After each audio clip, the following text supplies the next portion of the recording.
Ladies and gentlemen, welcome to the MMA game. It is your boy El Capitan Silverback, Cameron Roget, coming to you live from the MMA Game Studios. And today we got a very, very, very good episode because we're going to be talking about UFC 315, Belal Muhammad against Jack Della Maddalena. Can't wait. But before we get into it, you know I have to do one thing and one thing only. I have to introduce the other half of the show, the man, the myth, the legend, Ryan Bearpaw Cariss. What's going on, my freak? My dude, my guy, my freak, my brother. Cameron Roget, ladies and gentlemen. We are blessed to be back in the studio and talking about UFC 315. Remember the name, because it could be and still or and new. And once this happens, we're going to have a little shakeup within all the divisions. I'm kind of hoping. We're going to get some answers. We are. That's it. That's all I need. I need answers to a bunch of questions, and I'm sure everybody has the same question. Yes. Yeah. Give me Islam against Belal. That's what I want. That's what I want too. I actually do. That's what I'd be okay with that. I know it's not going to happen. It's not going to happen. Kissing cousins. Anyways, I don't know who said that. Eskimo twins? Just kidding. Before we dive into UFC 315, though, guys, we did have a fight night that took place in Des Moines, Iowa. And let's just say, I want to give a huge shout out to all the people on the prelims. Yep. I'm going to mention them by name. First and foremost, San Diego native, Juliana Miller. Oh, I shouldn't say Miller. I mean native. She's Killer not Miller. From is she from San Diego? I don't think or so. she just trains in San Diego? I don't think she's from. All good. She does represent San Diego, so we love to support her. Finally got the win. Finally got that dub. Yes. Finally got that dub. Finally. She needed that. Didn't even realize her grandmother passed away. I know she was a big influencer in her life from seeing her on The Ultimate Fighter. Right. She brought that up numerous amount of times on her way to winning that competition. So this kept her in the UFC. Congratulations. Yeah. Killer Miller. Yeah, 100%. She looked good doing it too. Big Big also shout out to Jillian Robertson. The red hair assassin is in there slaying them. That She beat jiu-jitsu the game. shit out of Marina Rodriguez. It was I did not see it like that in my head, and fucking hell, she surprised me. Yeah. And then Marina Rodriguez retired. Right. It was kind of. I think it was maybe this was her way out a little bit in the sense of being like she kind of knew this was potentially going to be her last fight. 38 years old, going against Jillian Robertson, who's a jiu-jitsu person. Fuck, dude, that was bad. That was bad. Also, I do want to give a shout out to Yana Santos. Hey, I did not really care for that fight, but I did tune in. She actually did very, very well against experienced Miesha Tate. She did. I was worried that Miesha was going to retire. I was expecting it, actually, considering Marina already did it. I was expecting it to kind of just follow suit and go along with it. And Yana Santos, well done. She had a smart game plan, right? She stayed with her game plan and just stayed smart. Weathered the fucking storm, too. Yep, and didn't grapple or didn't do anything, just stayed away and used her hands. And well done. Good job. And then, first fight on the main card, guys. My goodness. It started off great. Jeremy Stevens against Mason Jones. Fucking hell. Man. Good fight. Like they were throwing him. I think we got 2 good rounds of stand-up. It was. And then the third round, listen, they're there to win. They are there to fucking win. Yes, we love to see the punchy cuffs, or fisticuffs, I should say. But fuck, dude. He went to the ground. Smart. Took it down. Hey, smart. You did what you needed to do to get the win. Can't blame a brother. Yes, Jeremy Stevens was ramping up a little bit from that. And he's like, no, we got to get this to the ground because you're actually really doing well and moving forward. Jeremy Stevens did not want to lose that fight. No, but I think, Jeremy, if anything, dude, he could definitely do another fight. Yes. Definitely. I think based on that performance right there, that won him another fight. If he only had one, he definitely gets another one. And of course, I'd love to see him back in BKFC. Yeah. I'd love to see that. Why not? He called out Mike Perry, which I'm like, weight classes, though. Weight classes. Call out the face of the company, though. You call out the face of BKFC. It's Mike Perry. You know that's going to get you a lot of money. Especially since it was after Alvarez. Especially if he's really trying to lure Conor McGregor out. You beat Mike Perry, and then you have the keys to the castle. Now you can start calling out McGregor for the BKFC fight. Will he do it? I don't know. Nope. Cocaine's a hell of a drug. Anyways, right after that, guys, we did have 2 fights. I'm just going to mention the winners. City, I think that's how you say it. Serne City gets the dub, unanimous decision. Montel Jackson got the dub, unanimous decision. And Good fights. he got his undefeated record. He beat forgot his name. Sorry. Cameron Smotherman? No, Daniel Marcos. Yeah, Daniel Marcos. Daniel Marcos against Montel. The O was gone. There is O no more. No more O. And you were talking about Smotherman being like that. You like Smotherman. I did like Smotherman, man, until I saw City step into the octagon with him, and then I realized how big City is. Dude. And I was like, oh shit, Smotherman's in for a fucking a war a fight, here, unless he's able to catch him. And I thought the exchanges would have been a little bit cleaner from Cam. But City's a big dude. He fought really, really well. Like one thing I didn't really know that much about City. I'm gonna pay attention to him now because I left quite impressed with his performance. I was expecting Smotherman to take over a little bit, because he was smothering Smotherman, meaning like he wasn't allowing him to be able to get his punches off. He was going first, and that was making Smotherman step back and not be able to engage as much because he wasn't on his timing. So therefore, he just fought a smart fight. Well done, City. Well done. Yeah. Got the dub. And then right before we get into the co-main, guys, we had Daniel Rodriguez destroying Deroy. Just like I said. I knew it. I knew it. You like how Ponzinibbio tried to say, no, I'm not. Bro. When you got up and you ran face first into the cage like you were running away like Michael Chandler from somebody that was about to beat you up. Yes. Fight over. Fight done. Get your check. Get on to the next one. D-Rod. Fun fighter, bro. Well done. Fun fucking fighter, man. Yeah. Big fan of that He's guy. going for it, too. Every single time he's going for the finish. And I like the ball head look. I do too. I didn't realize he had all those tats in his head. I like the look, D-Rod. Keep that shit up, baby. Keep punching. I want to hear his album that came out. He said he had an album that came out. I'd like to hear some of it. We'll see. You didn't hear that? Yeah. I said I want to stick to fight. I said I want to hear it. Right? Just like coaches coach, fighters fight. Stick to fight. We'll see. We'll give it a listen and we'll let y'all know how we feel about it. I don't know, but usually, like, did you listen to Woodley's album? You didn't listen to Woodley's? I beat your ass. That one, the one where he's talking to Dana White, supposedly, even though he's not. Oh, okay. Yeah, that's the only lyric that he says the entire fight. I didn't know you was a big Woodley fan like that. Damn it! I knew I shouldn't have said that. Start calling you Cariss Woodley, bro. All right, I'm not gonna do that again. All right, Woodley. All right. Next after that, I think the biggest question mark of the night. Got answered. Nickel against Reinier de Ridder. Reinier de Ridder wins it by knockout. Now, TKO. That's not a knockout. That's a TKO. Bro, he dropped to the ground. That's a fucking knockout. He's not out though. He's out. He was out. He almost went down like 3 punches before that one. Like he was getting cracked in that stomach and those ribs. Yeah. In the first round, there was one moment that happened, and I knew when he from wrestled? that moment. No, it was a very early knee. Bo his back's towards the camera. He's facing the opposite. He gets hit with the knee, and from just the reaction of his back, I knew it was like, oh fuck! I've never been hit like that before. It hurt. So I was very looking to see and him attacking the body continuously. I was like, oh, he knows. Gets that cage. He fucking knows because the way Bo, if you look back at the fight, he gets hit and it's like he like shrimps down, and then after that it was a wrap.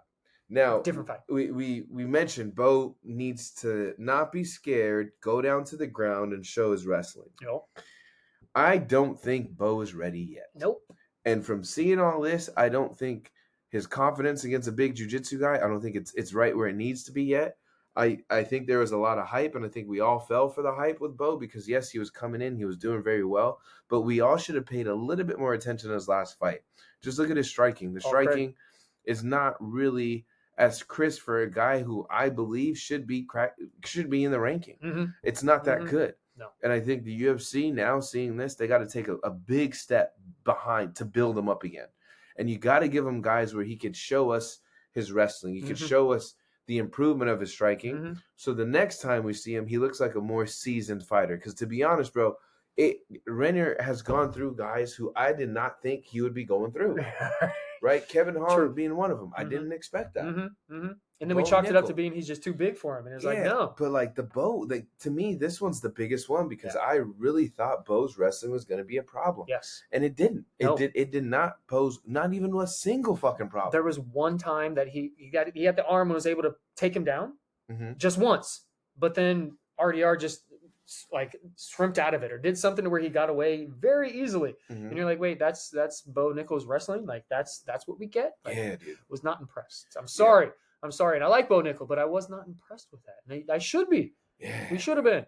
To me, it just answered a lot of questions. I was a little bit shocked than just the performance. But then again, I don't want to take anything away from RDR because I said it from the beginning. This guy coming into the UFC, seeing his path in one, I knew he was going to be legit. Seeing his history. And he's coming and he's fucking proving it, which I absolutely love. Yeah. His call out. I was just about to ask you that. You like it, don't you? I absolutely love it. Yes. I think it's perfect. Why not? Why not? Go high. This guy is slaying everybody that comes in front of him. And why not Sean Strickland? Because I know it goes to the ground. We know what happens. It's over. Now, Sean's going to try and stand. Cool. Let's see how good Renner's hands are. We will know. And if it gets if it's too much for him, we know it's going down to the ground. So, Sean, you knowing that, you better be working on your fucking grappling. Just if you take the fight. I was about to say, I don't think he's taking the fight. I don't think he's taking that one because it's too low within the top 10, right? And he's just like, nah, I don't know. I need somebody else. RDR. Who else? For Strickland? I'm talking for Strickland. Sorry. RDR, yeah. Great call out. I love it. Well, let's see. I think it's the best thing he could have done. Who else would be a good option for within the top 10, right? Let's see. That's what weight class is that? We're in the welterweight division of 170 pounds.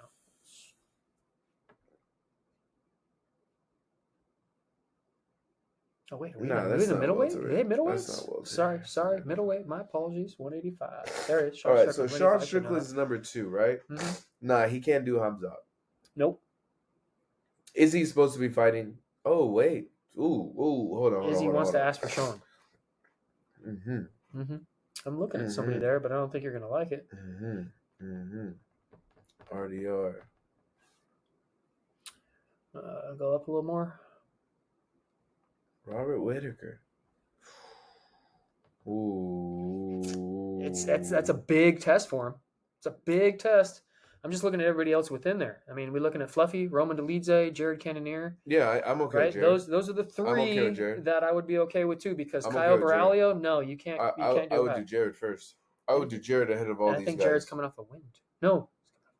I would do Jared, and if not Jared, that doesn't really move the needle for me. This one here. No. Paulo Costa doesn't really move the needle. Not right now. No. But if you're really feeling funky, and you really want to see, Nasruddin's available too. He is. Nobody's fighting Nasruddin. No. Wait, what do we got here? Sorry, I thought there was one more. No, because he can't do Fluffy. Fluffy's because Fluffy and his trajectory are the same, right? You don't want to derail one of those when those are the two guys that are going up. Yeah, I mean, Nasruddin coming off the win against Izzy. But he's asking for a title fight. He ain't getting it. No, he's not. He ain't getting it. It's Hamzat. We already know it's Hamzat. It is Hamzat. So that means he's available. Unless he's waiting for the winner of the Hamzat and DDP. Robert wouldn't be bad. I just don't know about the ground game for Robert. Right. The wrestling, I mean, we'll see, but look at what Hamzat did to him. All right. And RDR is 6'4", and these guys are 6'1", 6'2". Yeah, he's a big dude. He's a big dude. He made Bo Nickal look small there, and Bo actually put on some weight for this fight, and he still looked small. Yeah. Within that cage. Yeah, not a good showing for Bo, but RDR stock definitely went the fuck. Yeah, I'm going to be paying attention more too. We are here for sure. And then the main event of the evening, right? Corey Sandhagen against Davison Figueiredo. Hey. You want to play 50-50. You know what 50-50 is. Hey. There's one thing I know, not to fuck with. I watched it. You don't fuck with legs. No. You don't fuck with legs. You got to move with it. You can't sit and wait for it. No. You got to know exactly what you're doing down there. At first, I thought Figgy was hurt. That's why he was trying to go to his back so much. And I was like, okay, maybe his knee hurts. And then, no. Then you saw it. Nah, it's not that.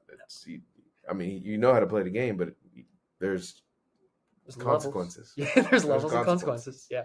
And you suffer the consequences. Yeah. And Corey even said it too. He's like, I was scooting out. What he was supposed to do was scoot to his butt. Otherwise, if he didn't scoot to his butt, then pop, there goes your knee. So You gotta just follow along with it. You gotta go with the flow. Yeah. Lockdown, same exact thing. You can't just sit there and try to expect to stay in a lockdown and like fight out of it. No, you're gonna pop your knee. You got to move. Unless you go limp, you can go limp in a lockdown. Let them have it. You could. That's what you're supposed to do. Yeah, let them have it. You're supposed to let them have that too. Just it's 50-50. Your leg is in a position that's going to get compromised. Yeah, just move with it. It's okay. Lock it down. But see, I mean, that's just jiu-jitsu though, right? It is. Because if you could lock me down jiu-jitsu, that's fine. I can just I'm a fucking gorilla. Ground and pound. But anyways, Corey Sandhagen, he needs a title shot. Like there's nothing. There's nothing more this man needs to prove. He gets the winner, Merab and Sean O'Malley. If Sean O'Malley wins, does Merab get an automatic rematch? Depends on how it finishes. Maybe. Depends on if Sean knocks him out round one, round two. Merab right now, he's chasing history. And I think you do have to give him a rematch. Unless he gets starched in round one, knocked out. Unless you do, like, you give Merab time, and then you have Sean fight Corey in the meantime. And then the backup from that, he gets... Kind of like Sean just did. It's the same exact thing. Yeah, he could weigh in to be like the third guy, right? Okay. And hey, I'm the number one after this. Boom, boom, boom. And isn't Corey being the backup? Yeah. That's what they said. Next one coming up? That's what they said. So I think it's smart on their behalf because Corey deserves it, man. Corey is a very very talented fighter, and I feel like every time we see him, he's improving, even when he loses. There's some part of his game that he's gotten better at.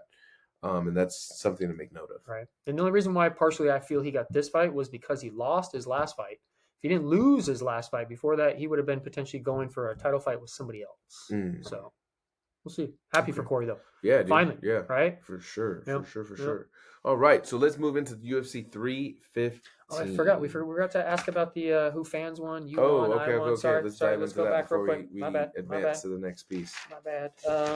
So for the prelims. The fans had Don'Tale Mayes, and Don'Tale Mayes lost that fight, and Andy McDaddy had Peterson. So McDaddy won that one. Peterson, you had shout out to Andy. You had Quang. How did Quang do? He won by submission. Yep. All right, nice. And I had Miller. I forgot. I had Juliana Miller. Well done. I had her for her first win. All right. Good job. That's unfortunate, fans. Sometimes that fucking happens. Didn't it happen the other week with you, too? I don't know. You had the same one with the fans, and, like, you won. Yeah. But then again, you're so I always win. Not good for the fans. Always win. All good. Okay, so now UFC 315. We got early prelims, we got prelims, then we got a main card. So, kicking us off in the early prelims. First fight, guys, we have Brad Katona against Bezkat Almakhan in the men's bantamweight division. After that, we have Daniel Santos against Jung Young Lee in the men's featherweight division. And then bringing it home in the main event on your early prelims is going to be Marc-André Barriault against Bruno Silva. Should be a good little fight right there. Right, so you got 3 fights on that early prelims. Next, on your prelims, you got 4 fights. And the first one's going to be in the men's light heavyweight division. You have Navajo Sterling against Ivan Erslan. Next, after that, in the men's light heavyweight division, you have Modestas Bukakas against Ian Kutulaba. Bukakis? I like Bukakas. In the women's flyweight division, you have Jessica Andrade against Jasmine Jasdavicius. I'm going Jasmine on that fight. And in the main event on the prelims, guys, we have Mike Mallet against Charles Radke. That should be your fight of the night. Chuck Buffalo. Juicy. Chuck Buffalo, ladies That's a and really gentlemen. good one. Keep talking about Chuck Buffalo over here. He just wants to knock If I could pick a fighter, though, I'm definitely picking Jasmine. Davicius? Yeah. For this one? Definitely picking her. I'm a big fan of her. You're starting on this I like her. Fans. I like her. Fans. What you got for fans? The fans, you guys got Mallet. Mike Malott. That's not bad, but he is going against Chuck Buffalo, which is who I want. Truly, I got Almakhan. I'm in the first fight, guys. The first fight of the night? Fight. All right, what do we got here? Fans, I'll start with you guys.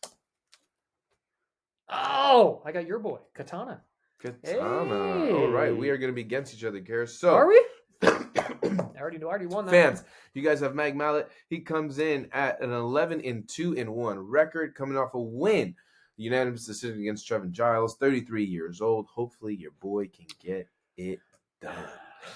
Myself and Cariss will be going against each other in this one. Brad Katana comes in with a 16-4 record, coming off a loss unanimous decision against Jay Masumoto, 33 years old.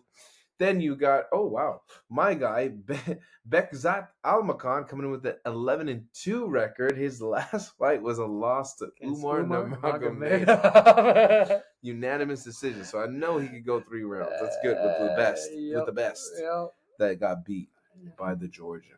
Come on, Katona. This is the first time I'm probably actually pulling for Katona. Yeah, same here. Yeah, I right. fucking like that guy. Yeah, I know you do. Fuck. All right, main card time. Yes. So first fight, guys, of the night. This one just got rebooked, rescheduled. We hope it stays true, but who knows? It's only a Monday. On the men's lightweight division, we have Benoit Saint-Denis, BSD, against Kyle Prepolec. Hey.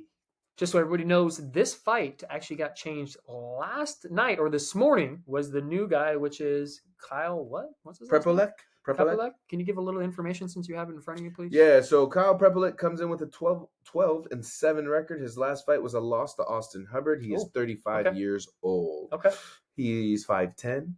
He has a 70-inch reach. Wins by KO, he has none. Significant strikes, he has none. Wins by submission, he has none. Here you go, Takedowns, BSD. he has.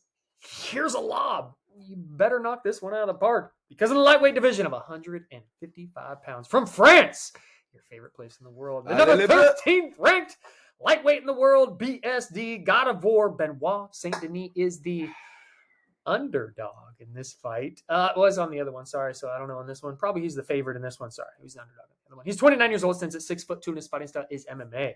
He's got 16 professional fights, 13 victories and 3 defeats, 4 wins by KO, 9 wins by submission, meaning go to the ground. He's got 8 UFC fights, 5 victories, 3 defeats. He's currently on a 2-fight skid, unfortunately, because he was KO'd by Dustin Poirier, and then he's coming off a TKO defeat to Money Moicano back in September of 2024. We are pulling for BSD on this one, everybody, just so everybody knows. 100%. I'm never going against that guy. No. Even when he loses, I still like him. Did you go against him with DP, Dustin Poirier? Or did you go for Dustin Poirier? Next fight on the card in the women's flyweight division. Did that on purpose. It's all good. I'm going with Dustin his last fight, though.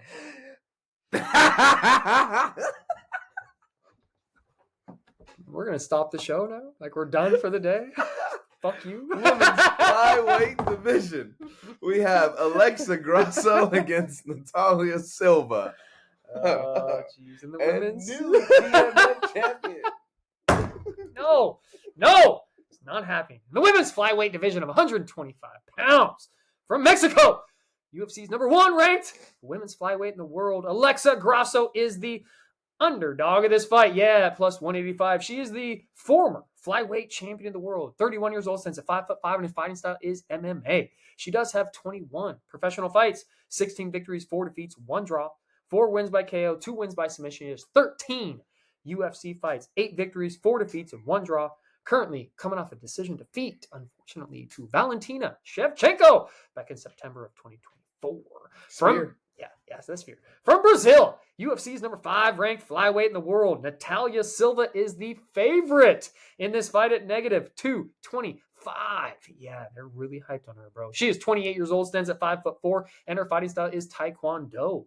She's got 24 professional fights, 18 victories, 5 defeats, 1 draw, 5 wins by KO, 7 wins by submission. Currently on a 12-fight win streak. Yeah, she's got 6 UFC fights, coming off a decision victory over Jessica Andrade back in September of 2024. This hurts me. It does. It hurts me a little bit.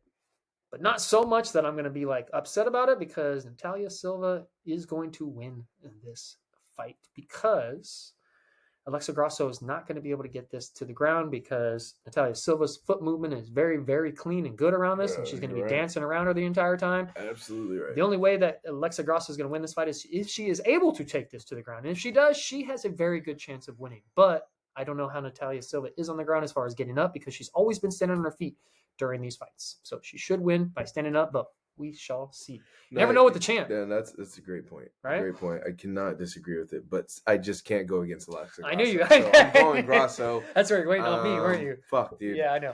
I know it's going to be a tough one for her, but I've been a big fan since day one, and I'm not going to change today. So, Alexa, let's get this fucking dub and get back that title. I changed.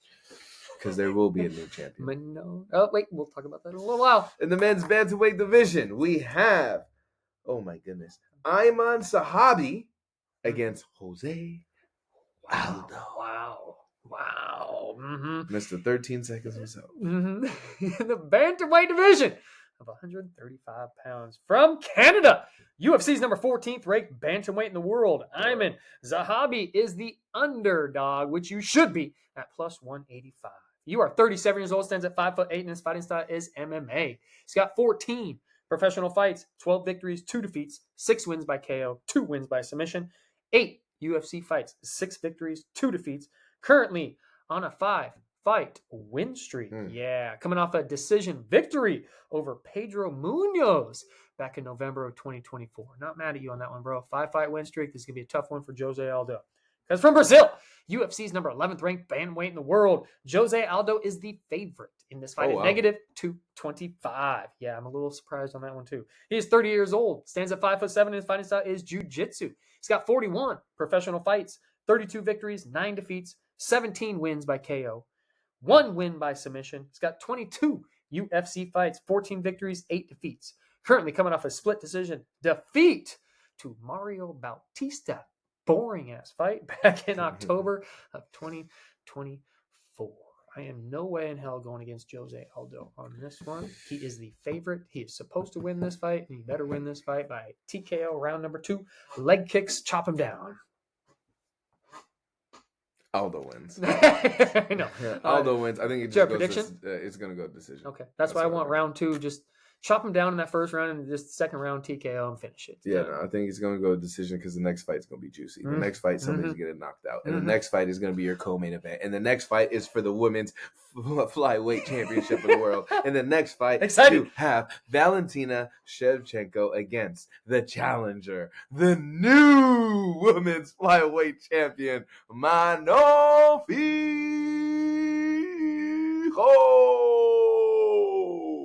You guys couldn't guess where she's from. You can just tell by Allez bleu, allez bleu. Bro, the French are bringing home the belt. Do they have a belt yet? Who was the first person Cyril. to get a belt? Ooh, okay. Was that interim or was that Inti? That was Inti. Okay, close. That was Inti, but she's bringing it home. She is knocking out Valentina Shevchenko. Oh, you're calling it fucking too. Third round. Wow. Third round. By round 3, knockout. game over, done. Third round, knockout. In the women's flyweight division of 125 pounds, we do have a title fight. Yes, we do. We're gonna go with the challenger from France, UFC's number 2 ranked women's flyweight in the world, Manon the Beast.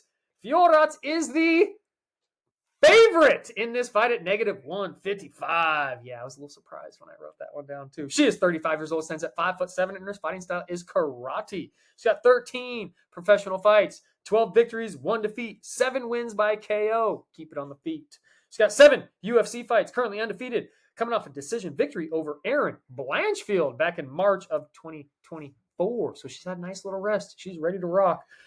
Yeah, from Kyrgyzstan, UFC's reigning, defending, undisputed women's flyweight champion of the world, Valentina the Bullet Schevchenko is the underdog in this fight at plus 130. I was a little surprised on that one. 37 years old, stands at 5'5", and her fighting style is a Muay Thai. She's got 29 professional fights, 24 victories, 4 defeats, 1 draw, 8 wins by KO, 7 wins by submission. She's got 17 UFC fights, 13 victories, 3 defeats, 2 of those to Amanda Nunes, 1 of those to Alexa Grasso, and 1 draw. Coming off a decision victory to be a new women's flyweight champion in the world over Alexa Grasso back in September of 2024.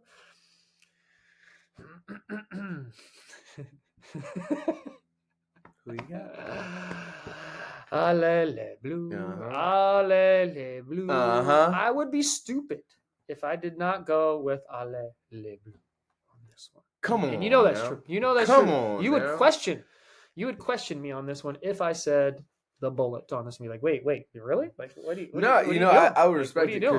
because she's been a dominant champion, been dominant. Yeah. But I just think Manon is just that It's much her better. time. It's her time. I think it's a changing of the guards. So the one way that I could potentially seen Valentina winning this fight is if she's smart and uses a lot of leg kicks and stays away. If she gets within punching range, it's over. Like she's gonna get cracked once, and she's gonna be like, I don't want to be around you anymore, and she's gonna stay away with those T kicks all the time. The only thing I'm gonna say, only little disc, watch the footwork. Watch the footwork of Manon. Watch the footwork, and you're gonna see. You're gonna see why I'm high on the girl. Watch the footwork. And you're going KO TKO by round 3.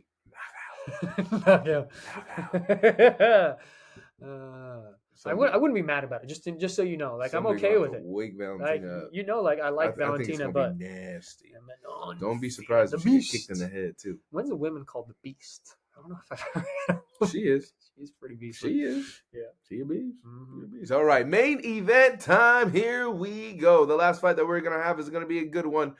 It is in the men's welterweight division. The challenger, Jack Della Maddalena, against your champion, the people's champ, Belal Muhammad.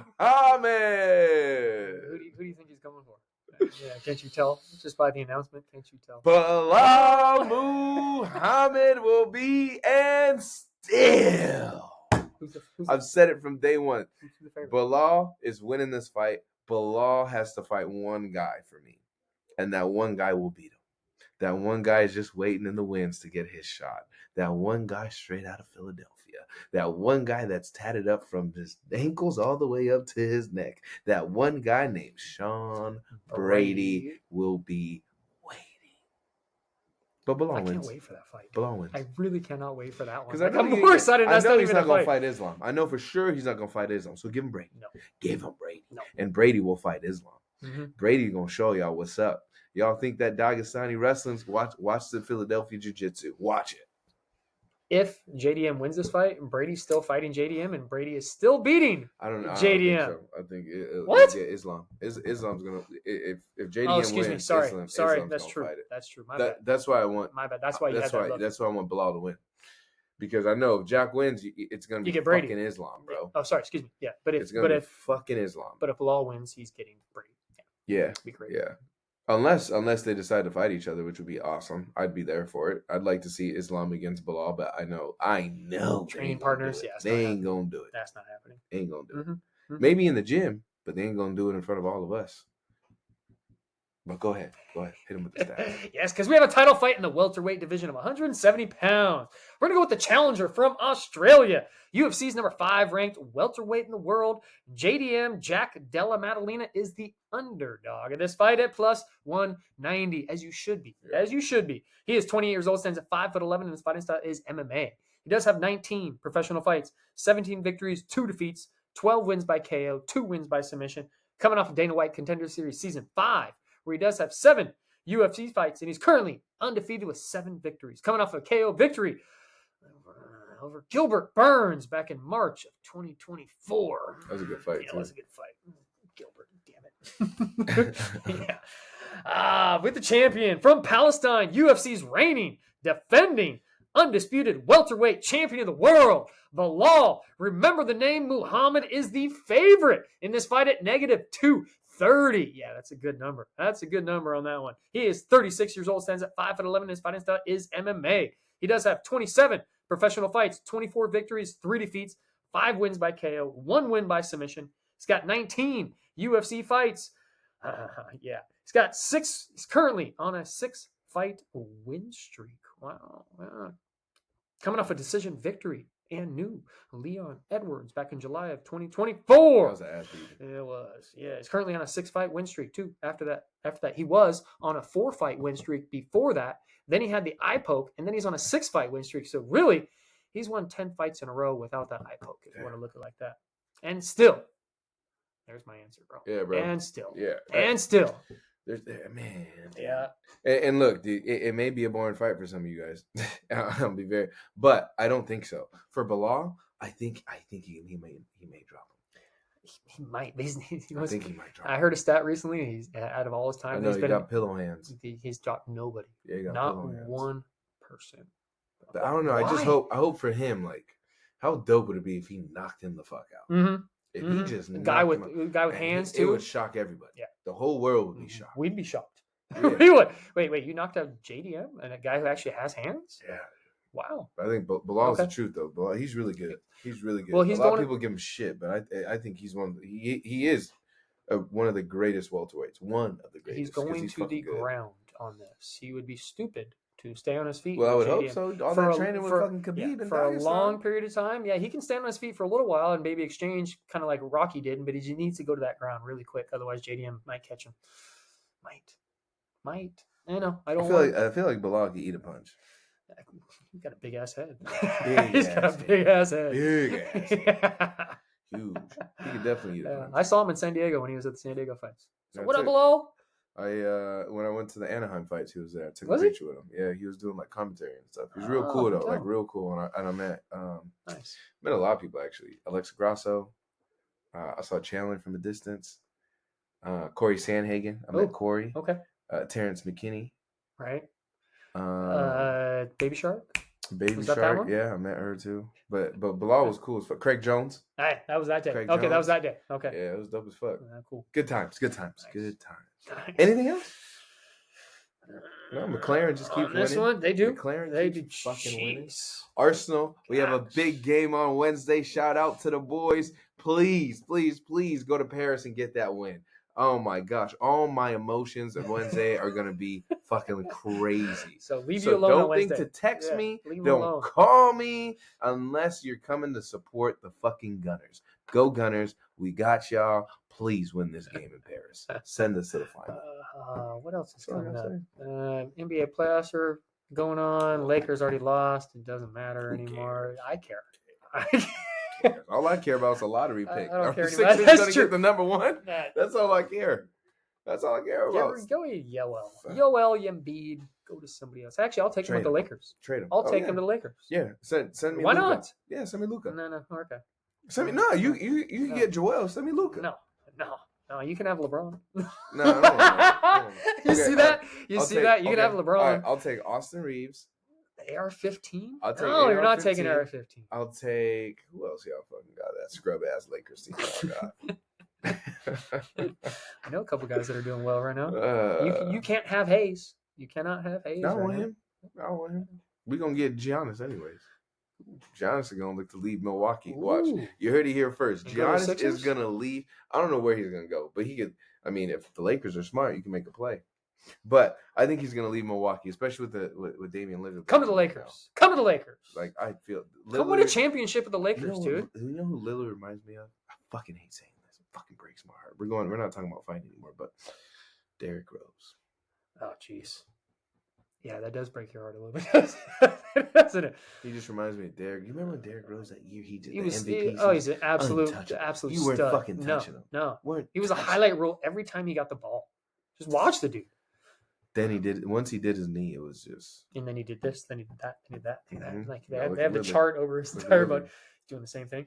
Yeah, the blood caught last season. Ruptured his Achilles this season. Oh, he ruptured his Achilles. Yeah, bro. Poor guy. Sad days. Poor guy. You did your Achilles, right? Yes, I did. Haven't done your knee. No, sir. Stay away from those. We don't play 50-50 here. We roll with it. We go with the flow. We're not trying to get hurt here. Yeah. But other than that, hey, guys, thank you again for tuning in. Unless Cariss, you got something? No? United still suck. We all know, but it's all good. Yeah. They were excited about their one win in Europa the other day. It's good. You guys need something to celebrate. There's not much. Not much. I can't celebrate that shit. You know, I can't celebrate that. It's so bad. It's so beneath everything that they've done in the past that it's like, bro, who cares? Who cares that you won that? Celebrate those little victories. Yeah, you barely even celebrate a victory in league. Like, jeez, bro. Pathetic. SDFC. Yeah, big win. Big win. They did it. They were on a 3 losing streak for a little while. Yeah, it's gonna happen though. This is a new franchise. It's gonna happen. I'm actually going to game on May 14th. Okay. Yeah. Fun times. Who they playing against? You know? Don't know. Galaxy? Don't know. I hope it's Galaxy. I hope it's an LA team or Force. Yeah, that'll be good. Mm-hmm. All right. Well, if you guys see Cariss at SCFC, make sure you say, what's up? What's up? Is it jiu-jitsu time? It is jiu-jitsu It's time. We jiu-jitsu about to time. get ready, guys, and hit the fucking gym and get some rolling on. So, with that being said, guys, make sure you tune in. UFC 315 taking place in Montreal. Is it Canada? It's Canada. It is Canada. So make sure you guys Canada. tune in. I don't think there's going to be a time change. It should be. No, it's still 7 o'clock because it's a still pay-per-view, 7, right? so it's So all at the same time. Still 7 o'clock. I think still early on prelims start at ESPN 3. I think they had some of the early prelims or prelims on ABC or ESPN 2 or something like that, where it's more accessible than just ESPN Plus. Okay. So make sure you guys tune in. Other than that, the MMA game is out. See you in Canada.